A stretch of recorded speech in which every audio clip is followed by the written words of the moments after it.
Even with no NHL teams to cheer on this winter, hockey fans remain a passionate lot, always eager to show their colours.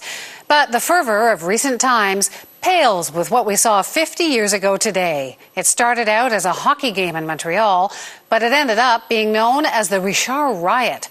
And along the way, went from the sports page to the front page to the history books. Michel Godbout reports. Jules Belanger sits in what used to be the Montreal Forum. 50 years ago, at 19 years old, he was in the same spot, watching the Canadiens play without Maurice Richard. We were not in the game that night, neither the hockey players, neither the fans. Voici Rocket Richard. A few nights before, Richard was on the ice. The Canadiens were playing a rough game in Boston. A fight broke out. The Rocket hit a referee while fighting with another player. For that, NHL President Clarence Campbell suspended him for the season and the playoffs.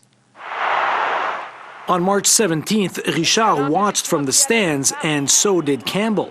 At the level of the people, the reaction of the fan was a very gut-feeling reaction, very emotional feeling. They've touched our hero, they've touched Richard. Red Storey reffed that game. You knew something was going to happen, but you didn't know what. And Campbell should not have been at the game, and if he had not been at the game, we would have had no riot. But he dared the public. And Canadiens fans took up the dare. That bomb, that tear gas bomb exploded in the exit. Everybody got scared, and the forum went empty. So you had 15,000, 16,000 people all of a sudden in the street at the same time. On the side, the rioting raged on for hours. 16 people were arrested and fined $25 each, a week's salary at the time.